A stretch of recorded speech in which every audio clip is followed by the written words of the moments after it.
Welcome to Back into the Future with Mark and Carol.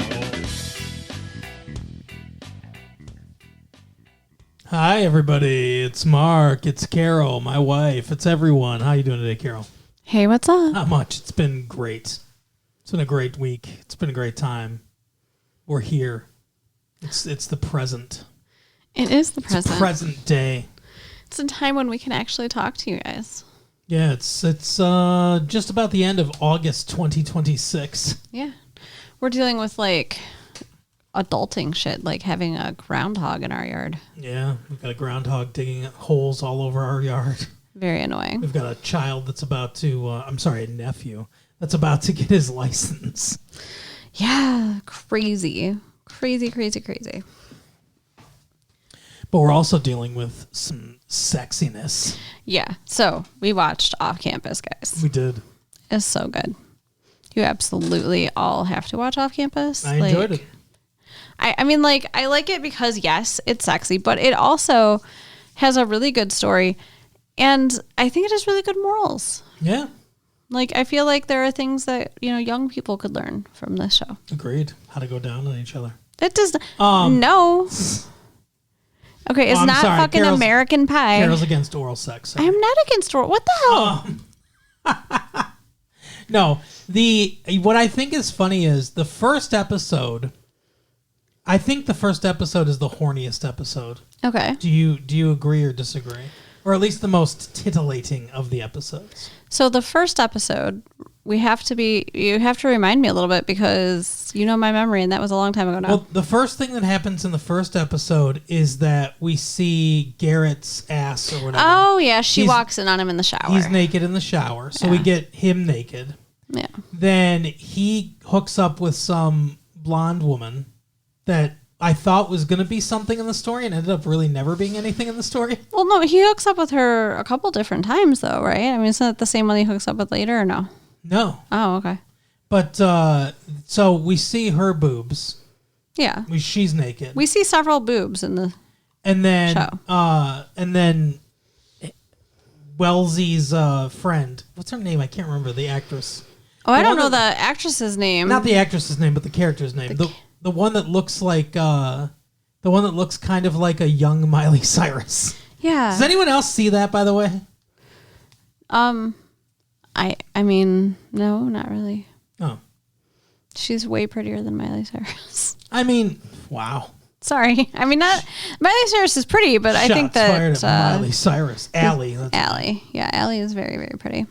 Yep. But anyway, so we see her naked, kind of gratuitously. Yeah. She's just in the dorm room and just with just doesn't have a top on. Yes, there was gratuitous sex and nudity in the first episode, I guess, to get you sucked in. That's what I'm saying. Sucked in. But I mean, there's a decent story in the first episode too. But what I want to say is after that, it kind of calms down, I think. There's still quite a bit of gratuitous sex and nudity in this show. Well, there's a lot of teasy kind of sex. Yeah, they're not showing, it's not porn and it's not trying to be porn.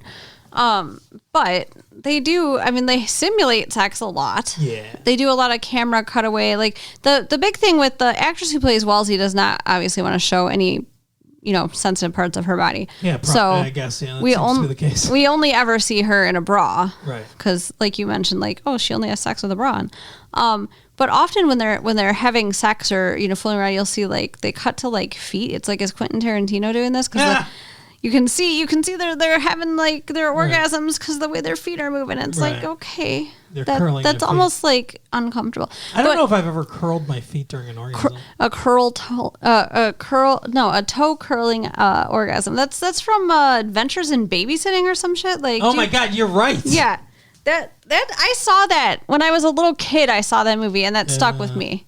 That line. I'm thinking about how weird and creepy that sounded. What about Thor as a F slur? Thor as an F slur. Yeah, they say Thor is a for homosexuals. I'm sorry, I don't remember. You don't know the word? I don't know what you're talking about. They say Thor is a fag. Oh. In the episode?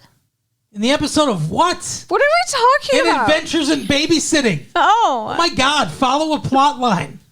I am, but you went off on your own plot You line. started talking about Adventures in Babysitting. I was talking about one line of Adventures in Babysitting. And I was talking about another line. I didn't remember that line. Because she what's her name? The girl that's gonna grow up to be on Step by Step. She likes Thor. Okay. Remember, she wears that Thor helmet the whole time. Yeah, sure. And then Vincent D'Onofrio looks like Thor and is like, Thor's cool. Actually. And I'm not gay, actually. Not that there's anything wrong with that, he says. Yeah. Well, there absolutely is not. So, anyway, this show. What do you want to say about Off Campus? So I think we should try to do no spoilers Yeah. because I really want people to watch the show. It's on Amazon. Find it on Amazon Prime. Which, like, I feel We're like sponsored by Amazon Prime. I feel like almost everybody has Amazon Prime because, you know, how else do you get anything in life? It's the most subscribed to streaming service. Yeah, because it Like, just by comes far. with your Amazon Prime Exactly. subscription. So, Yeah. you know, if you're ever going to order, like, I don't know, what do we order? Like fucking school supplies or, you know, dishes or whatever. What? I mean, like you can get anything. Yep. Yeah. And it only people ma- know how Amazon works. And it only makes sense to do it with the subscription. Shut up. We really are sponsored by Amazon. Amazon's amazing. You can get dishes. You can get school supplies. You can get books. You can get tape. Do all your Christmas shopping. Actually, don't, though. I've been bit in the ass by doing that. Don't. Speaking of biting in the ass, we watched Off Campus. Don't do all your shopping on Amazon. No, because We're actually not sponsored by Amazon. No. And we want to support brick and mortar stores, especially like independent ones. Yeah. So like for example, by us, there's like a nice little cute downtown area where everything's way more expensive and you know, you still have to go and buy stuff there sometimes because, you know, you want it to be there. Yeah. We want and closer to us cuz our neighborhood's not great. There's just stuff closed everywhere. It's so sad. So, yeah. Not cute areas, nobody bothers. And that's partially Amazon's fault. Yeah. So. Exactly. The decline of our city is because of Amazon. I'm just saying, in parts. Our city is not a bad neighborhood, by the way. Don't tell people It's that. not a bad neighborhood, but it's not a great neighborhood. I mean, when you're driving through the main road of a city and every not a- other building is a boarded up business, that's not a good look. It's not a rich neighborhood. We'll say No. that. I mean, it's not like dangerous. Like, I mean, I'm comfortable like having my kids walk around and stuff. Like, it's fine. Yeah. But it's not. It doesn't look good. And I blame Amazon a little bit. I do. All right. I really do. All right. What about Off Campus, though? So It's on Amazon, and I blame them for producing this. So trigger warning for off campus. Oh, yeah. And they do pretty, pointedly have their own trigger warnings on there, but They do. they do talk about sexual assault. Yeah. Like everything else in the world all the time. Yeah, it seems like that is like a heavy theme like lately for some reason in everything. But there's also a lot of hockey. So, if you like hockey. Hockey is my favorite sport. I don't like sports. I don't like hockey. I'm not a fan. But if I had to pick a sport that I had to watch, it would be hockey. You're not a puck bunny? Hell no. The other thing about this show, everybody is incredibly attractive. Yeah. Like, there's literally no actors that aren't attractive. Not a one. No.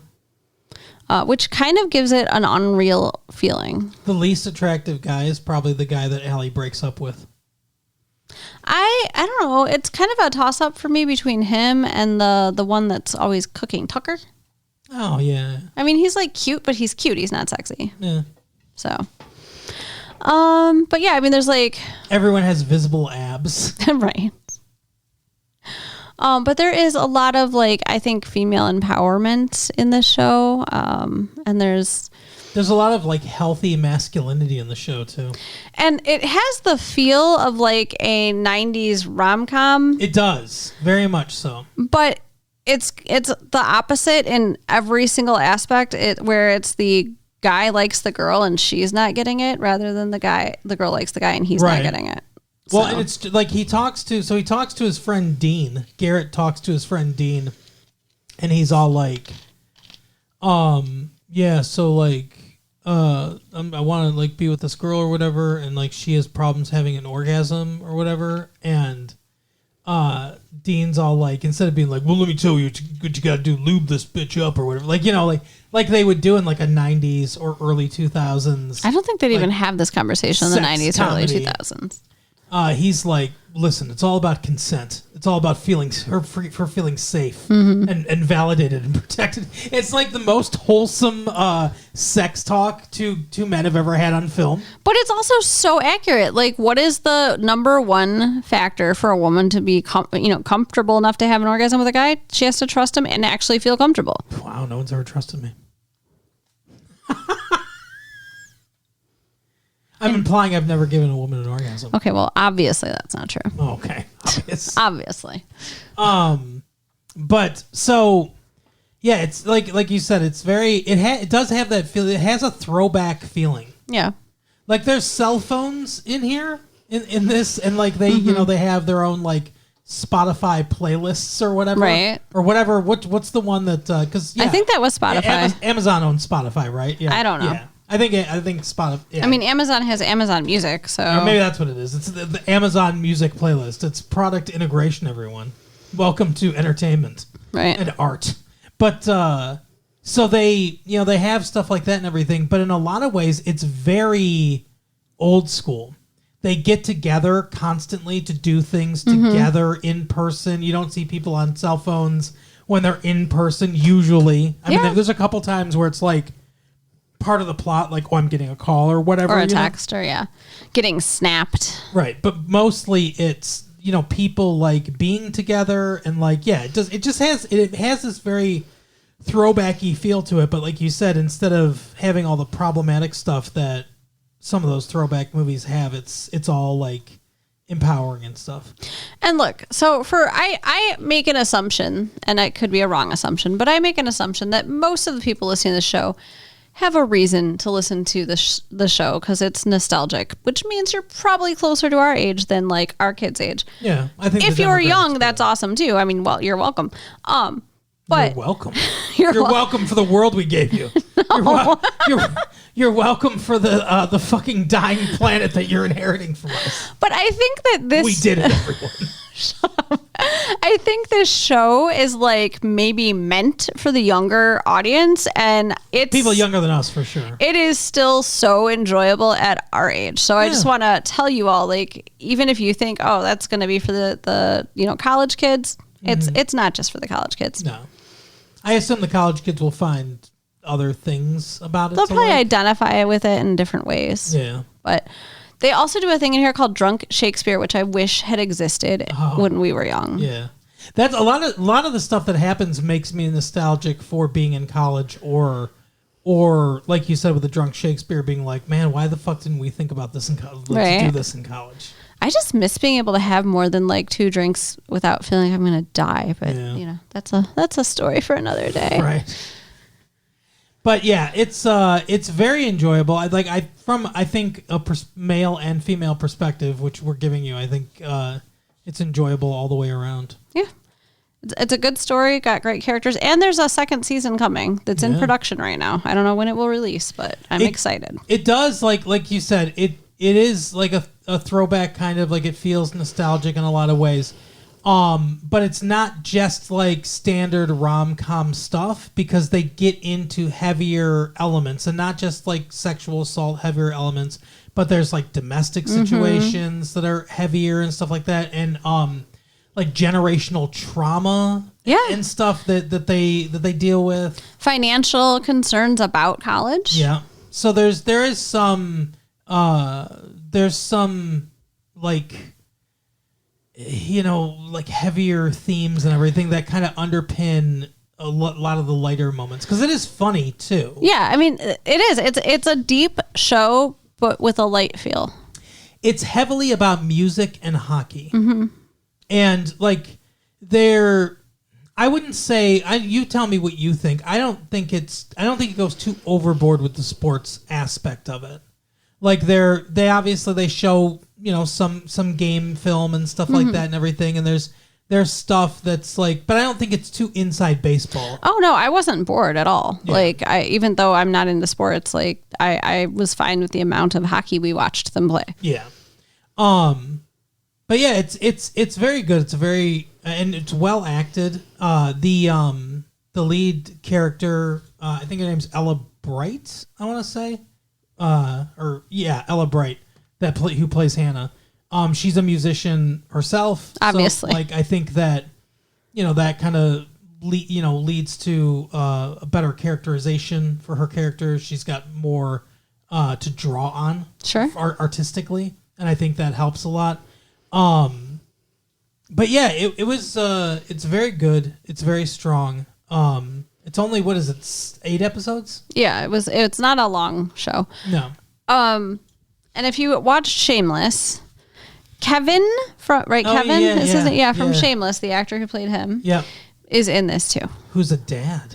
It's so weird to see him old. It's It like, is. and we just watched Shameless not that long ago, And- so it was kind of jarring, Yeah. And if you're our age, you might also remember him from Reba.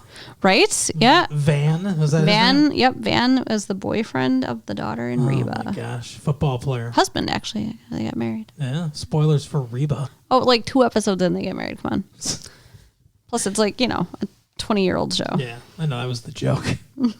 But Yoda joined us What the fuck? for that laugh.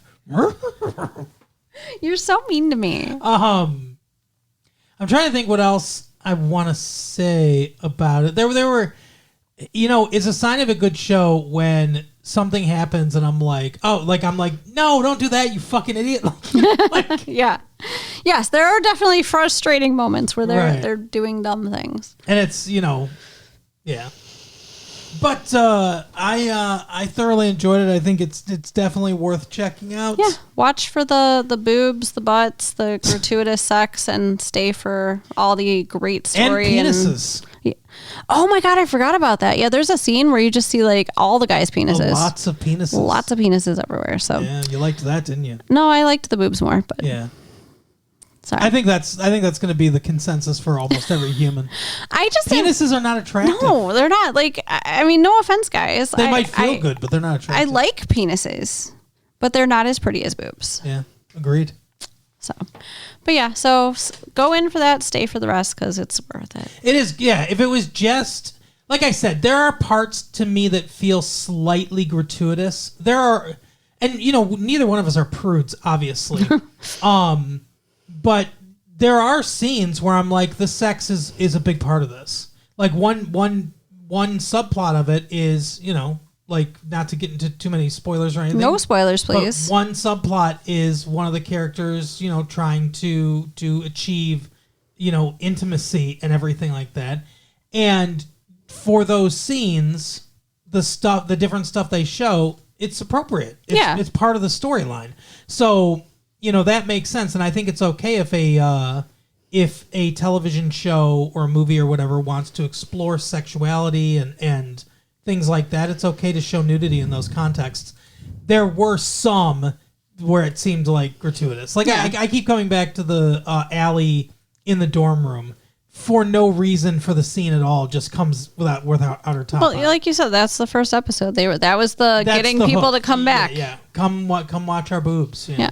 Yeah, I get it. I get why they did it, but it's just, She has some really nice boobs. yeah. So Well, so does Hannah, but yeah, even without having fully seen them, I can say they're great boobs. And I want the bra I want her whole bra like collection. Yeah, somebody posted that on TikTok, right? Like, how only Amazon could afford the bra budget for Hannah.